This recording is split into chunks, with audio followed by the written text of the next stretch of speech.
नमस्कार, मैं आर्क यादव आपके अपने YouTube channel expert knowledge arc में आपका हार्दिक स्वागत करता हूं। जैसे कि आपने थंबनेल पढ़ा, बात कर रहा हूं टैक्स रिजिम की। सैलरीड पर्सन है, चाहे गवर्नमेंट हो चाहे प्राइवेट हो, या फिर अदर जो भी किसी का कुछ भी रोजगार तो जो टैक्स देता है, मैं आज उसकी बात कर रहा हूँ। नया टैक्स रिजिम आया है अभी 1 फरवरी कल ही आया है, 1 फरवरी 2025 को जो बजट पेश हुआ है उसमें नया टैक्स रिजिम फाइनेंस मिनिस्टर ने पेश किया है। मैं उसकी बात करूंगा। जो प्रेजेंट में न्यू टैक्स रिजिम चल रहा था फाइनेंशियल 24 वाला, उसकी बात करूंगा। और जो ओल्ड चल रहा था उसकी बात करूंगा। जैसे सबसे पहले बता दूं कि कल एक बहुत बड़ी खबर है कि आपका 12 लाख तक टैक्स फ्री है। इसमें तोड़ है थोड़ा सा, मतलब ऐसा नहीं है कि आपकी 12 लाख तक कोई टैक्स नहीं लगेगा। बताऊंगा अभी। सबसे पहले बता दूं, ओल्ड टैक्स रेट जो बहुत पहले चलती आ रही है उसमें आपका 2.5 लाख तक कोई टैक्स नहीं लगता है।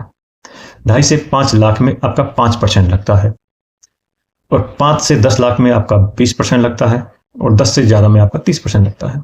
जैसे मैं कहूँ 10 लाख तक, उसमें मोटा मोटी हम करें 2.5 तक नील है, 2.5 से 5 आपका 5% मतलब 12,500 रुपए है, 5 से 10 तक आपका 20% मतलब 1 लाख रुपए हो गया, और 10 लाख से ज्यादा है आपकी पर इन आय साल भर की टोटल आय, तो आपका 30% कटता है।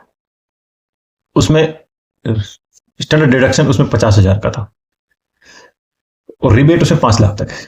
मतलब आपका 5 लाख तक आपकी इनकम है तो आपका कोई टैक्स नहीं लगता था। उसको रिबेट बोलते हैं कि जो 5 लाख तक आपका रिबेट है, 5 लाख से आपका 5,01,000 रुपए भी हो गया तो आपका 2.5 लाख के बाद में इनकम टैक्स लगता था 12,500 रुपए, वो प्लस जो 5 लाख के बाद 10,000 या 1,000 जितना भी है उसका 10-20% लगता था।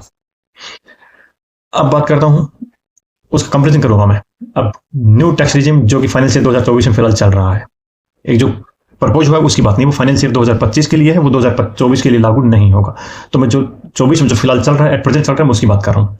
उसमें था 0 से 3 लाख तक आपका इनकम टैक्स लगता था, 3 से 7 तक आपका 5% लगता था, 7 से 10 तक आपका 10% लगता था, 10 से 12 आपका 15% टैक्स लगता था, 12 से 15 में आपका 20% लगता था, और 15 से ज्यादा में आपका 30% लगता था। मतलब 0 से 3 में नील, 3 से 7 में 5% बोले तो 20,000 रुपए, 7 से 10 में आपका 15% और 10% मतलब 30,000 रुपए, 10 से 12 में आपका 15% मतलब 30,000 रुपए, 12 से 15 में 20% मतलब 60,000 रुपए, और 15 लाख से ऊपर आपका यदि इनकम है पर ईयर का तो आपका 30% लगता था। इसमें रिबेट इसमें 7 लाख तक है, मतलब 7 लाख तक आपका कुछ टैक्स नहीं लगेगा। यदि आपकी 7 लाख से 1 रुपए भी ज्यादा है तो आपका 3 लाख से यहाँ पर टैक्स लगेगा। 3 से 7 लाख का आपका 5% मतलब 20,000 रुपए, और आपका जो 1 रुपए होगा उसका 10% टैक्स आपका लगेगा। तो रिबेट बोले तो कि उतना तक यदि आपकी इनकम है तो उसमें कुछ नहीं लगेगा, उससे ज्यादा है आप तो बेसिक से जहां से शुरू होता है वहीं से लगेगा। अब न्यू टैक्स रिजिम जो आपका प्रपोज हुआ है फाइनेंशियल 2025 के लिए, उसमें आपकी स्टैंडर्ड डिडक्शन 75,000 रुपए का है। न्यू वाली जो प्रेजेंट चल रही है उसमें भी 75,000 का था। अभी बताऊंगा कैसे है। 0 से 4 तक आपका नील लगेगा, मतलब कोई टैक्स नहीं लगेगा। 4 से 8 तक आपका 5% मतलब 20,000 रुपए लगेगा। 8 से 12 में आपका 10% मतलब 40,000 रुपए लगेगा। 12 से 16 लाख के बीच में 15% मतलब 60,000 रुपए लगेगा। 16 से 20 है तो 20%, इसी तरह 20 से 24 में 25%, और 24 लाख से ऊपर है तो आपका 30% लगेगा। स्टैंडर्ड डिडक्शन सैलरी पर्सन को लागू होता है, जिसका सैलरी उठाता है जो भी उसको लागू होता है। जैसे मान के चलो कि आपने जो हेडलाइन देखी है 12 लाख तक कोई इनकम टैक्स नहीं, तो स्टैंडर्ड डिडक्शन मतलब 75,000 रुपए, और मतलब 12,75,000 तक आपका कोई टैक्स नहीं लगेगा। जो न्यू टैक्स रिजिम जो चल रहा है अभी उसमें भी 75,000 का डिडक्शन था, उसमें 7 लाख थी, लेकिन उसमें 7 लाख 75,000 तक कुछ नहीं लगता था। ओल्ड टैक्स रिजिम है उसमें 5 लाख रिबेट थी, 5 लाख की, उसमें 50,000 डिडक्शन था, मतलब 5.5 लाख तक कोई नहीं लगता था। यदि उसमें 5.5 से ऊपर आपका हुआ, इसमें यदि आपका 7,75,000 से ऊपर हुआ, और जो प्रपोज हुआ है 12,75,000 से ऊपर यदि आपका हुआ, इस सैलरी के लिए विदाउट सैलरी का, जैसे मैं कोई किसी अदर इनकम होती है, किसी भी अदर सोर्स से इनकम होती है, तो आपका 12 लाख ही लगेगा। 12 लाख से ऊपर यदि आपका 10 रुपए भी होता है तो आपका टैक्स 4 लाख से ही लगना शुरू हो जाएगा। 4 से 8 वाले में आपका 5% 20,000 रुपए लगेगा। 8 से 12 में 10% तो 40,000 रुपए लगेगा। मतलब यदि आप 12 लाख 20,000 का टैक्स भरते हैं तो आपका 60,000 वो प्लस 20,000 का 15% वो, इस तरह 60,000 से ज्यादा आपका टैक्स लगेगा। यदि 12 लाख से 1 रुपये भी कम रहता है तो आपका कहीं कोई इशू नहीं है, कुछ नहीं लगेगा। मतलब जो कहता है कि 12 लाख से ऊपर वाला नीचे वाला टैक्स नहीं लगेगा वो ठीक है, लेकिन ये कहे कोई कि 12 लाख तक कोई टैक्स नहीं लगेगा वो गलत है। मान लो आपकी सैलरी 16 लाख रुपए है, तो ऐसा नहीं है कि 12 लाख तक फ्री हो गया और बाकी के 4 लाख में आपका टैक्स लगेगा, नहीं। आपका 12 लाख से यदि ऊपर होती है कोई भी सैलरी तो आपका टैक्स 4 लाख से शुरू हो जाएगा। यही हाल पहले था और ओल्ड वाली में भी यही सेम था। अब बात करता हूँ रिबेट, उसमें बता चुका हूँ 5 लाख था, प्रेजेंट वाले में 7 लाख है, और जो प्रपोज है फाइनेंशियल 2025 वाला उसमें 12 लाख है। अब इसमें छूट किस में मिलती है, किस में नहीं मिलती है, हम किस में छूट ले सकते हैं, किस में नहीं ले सकते। मैं ओल्ड और न्यू की बात करूंगा। न्यू वाली मतलब जो प्रपोज हुई है उसकी, जो फाइनेंशियल 2024 की जो प्रेजेंट चल रही है, अब वो उसका कहानी खत्म। मैं नई की बात करूंगा, जो प्रपोज हुई 2025 के लिए उसकी, और एकदम जो बेसिक था सबसे पहले था ओल्ड की, उसकी बात करूंगा।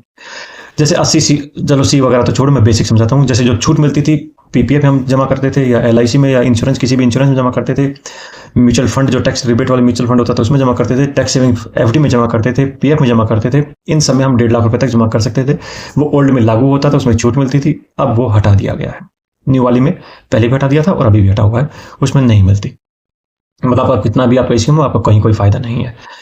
यदि आप एचआरए देते हैं, हाउस रेंट अलाउंस आप गवर्नमेंट से लेते हैं और आप कहीं पे करते हैं, तो पहले उसमें छूट मिलती थी, नई वाली में उसमें छूट नहीं मिलती है, मतलब वो भी गया।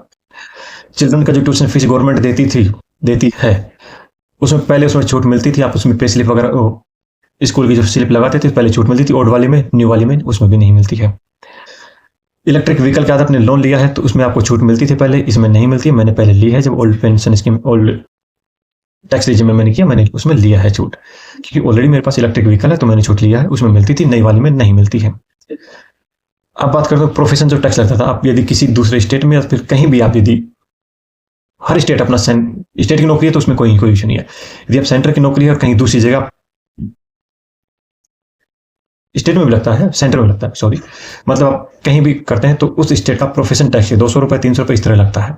पहले उसमें छूट मिलती थी, वो हटा दी गई। अब लिव ट्रेवल अलाउंस जो मिलता था पहले, उसमें छूट मिलती थी, अब नहीं मिलती है। एचआरए का बता चुका हूं। हाँ, सबसे मोटी बात, एनपीएस में जो सेल्फ कंट्रीब्यूशन होता था, मतलब एनपीएस में जो 10% पैसा हमारा कट के उस एनपीएस वाले फंड में जमा होता था, उसमें पहले मिलती थी, अब वो हटा दी गई है। एनपीएस में जो गवर्नमेंट या अपना एम्प्लॉयर है वो कंट्रीब्यूट करता है, उसमें पहले मिलती थी, वो आज भी मिलती है, मतलब अभी भी उसमें मिलेगी। मतलब जो 14% जो गवर्नमेंट ऐड करती है उसमें हमें छूट मिलेगी। ये प्राइवेट के लिए पहले 10% किया था, जो प्रेजेंट टैक्स रिजिम चला है उसमें 10% था। अपने लिए गवर्नमेंट के वालों के लिए पहले भी 14 था, आज भी 14 है। उसमें गवर्नमेंट छूट देती है, उसमें टैक्स में छूट आपकी मिलती है। जैसे आपकी सैलरी मान लो 11 लाख रुपए होगी, मान लो, चलो 12 तो आपकी मान लो 13.5 लाख रुपए है, उसमें मान लो 2 लाख रुपए यदि आपका वो है जो एनपीएस में गवर्नमेंट ने ऐड किया, तो आपकी सैलरी टोटल कितना, इनकम टैक्स कितना पे लगेगा, 11.5 पे, तो आपका टैक्स नहीं लगेगा, मतलब उसमें आपको छूट मिलेगी। एक बहुत बड़ा अमाउंट वाली यही स्कीम है जिसमें आपको टैक्स में रिबेट मिलेगा, उसमें छूट मिलेगी, बाकी नहीं मिलता है। जैसे बात करूँ तो आपने फर्स्ट टाइम होम लिया है या फिर सेल्फ ऑक्यूपाई कर रखा, मतलब आप जिस घर में रह रहे हैं वो यदि आपका रेंट पे, मतलब आप उसका लोन चुका रहे हैं, तो उस इंटरेस्ट पे आप पहले छूट मिलती थी, अब कोई छूट नहीं मिलती है। हाँ, यदि आप ऐसा घर लेते हैं लोन पर जिसका आपका रेंट आता है, तो उस लोन के इंटरेस्ट पे आपको टैक्स में छूट मिलेगी, नई स्कीम में भी मिलेगी ये वाली। मान लो मैं रहता हूं कहीं भी, कहीं कोई इशू नहीं है, यदि मैंने कोई ऐसा घर लिया है जो मैंने रेंट पे दे रखा है, तो उस घर की जो मैं ईएमआई चुका रहा हूं, उस पे जो लोन की इंटरेस्ट जो जा रहा है, उस इंटरेस्ट पे छूट मिलेगी। लेकिन यदि हम उस पे इनकम कर रहे हैं, उस सोर्स पे इनकम करते हैं, वो हमें इनकम सोर्स में ऐड करना पड़ेगा, उस पर टैक्स लगेगा। मतलब वही है, कहीं ना कहीं से गवर्नमेंट लेगी। अब बात करता हूं एजुकेशन, आपने लोन लिया था पहले, उस पर छूट मिलती थी लोन पे इंटरेस्ट पे, आजकल वो हटा दी गई है। मेडिकल आपका पॉलिसी थी, मेडिकल क्लेम था, मेडिकल इंश्योरेंस था, उस पर पहले छूट मिलती थी, अब वो हटा दी गई है। अब बात करता हूं सेम अकाउंट में जो इंटरेस्ट आता था पहले 10,000 रुपए तक, उसमें छूट थी। यदि आपके पास 4 अकाउंट हो, 5 अकाउंट हो, चाहे 1 अकाउंट हो, सभी अकाउंट की मिलाकर यदि आपका 10,000 रुपए से अधिक है तो आपका लगता था। यदि अप टू 10,000 रुपए है आपका सेम अकाउंट का इंटरेस्ट, तो आपका नहीं लगता था। वो छूट भी आजकल हटा दी गई है, वो नहीं है। अब आता है, पहले इंश्योरेंस मैच्योरिटी में आपका नहीं लगेगा, इंश्योरेंस आपका कोई मैच्योर हो गया आपका अब नहीं लगेगा, उसमें छूट है। सुकन्या समृद्धि योजना में यदि आपका कंप्लीट हो गई है, मैच्योर हो गई है, उसमें आपको जो मिलता है पैसा, उस पर आप छूट है, मतलब अभी भी नहीं लगेगा, पहले भी नहीं लगता था।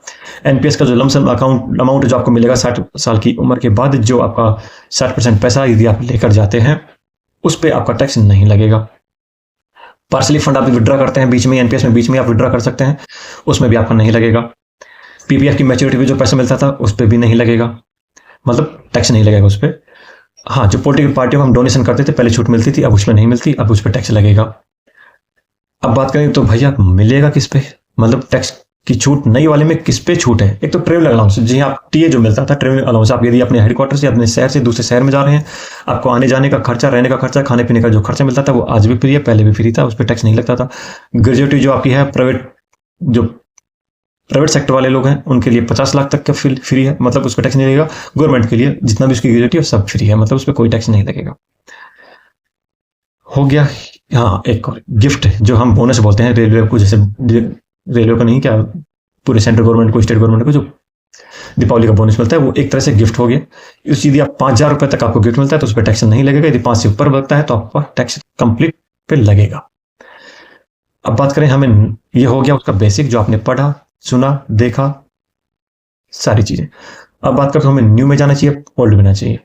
सबसे बड़ी बात और सबसे मेन बात, यदि आपका हाउस रेंट का टैक्स जा रहा है, हाउस रेंट आपका लोन ले रखा है, आपकी ईएमआई जा रही है, तो ऑब्वियसली बात है आपके लिए ओल्ड ही अच्छी है। यदि आपकी 12 लाख तक सैलरी है और आपका हाउस रेंट वगैरह कुछ भी जाए, हाउस 12 लाख तक आपकी सैलरी, तो कहीं कोई इश्यू नहीं है, आप न्यू में जा सकते हैं। 12 लाख 75,000 है तो भी न्यू में जा सकते हैं। यदि आपका 12 लाख से ऊपर जाके 13-14 लाख तक भी जाती है, लेकिन एनपीएस का जो एम्प्लॉयर या गवर्नमेंट जो ऐड कर रही है उसको काट के यदि आपको 12 लाख तक जाता है तो भी आप न्यू में जा सकते हैं। ओल्ड में कहीं मुझे कहीं कोई फायदा दिख नहीं रहा है, हर जगह न्यू में है। हाँ, आपकी सैलरी 20-25-30 लाख रुपए है तो आप सोच सकते हैं, अन्यथा न्यू में ही फायदा है। फिर भी यदि आपको कहीं कोई इश्यू हो आप कमेंट बॉक्स में लिख सकते हैं। वीडियो लाइक करें, शेयर करें, चैनल पर पहली बार आए तो चैनल को सब्सक्राइब जरूर करें। जय हिंद, जय भारत।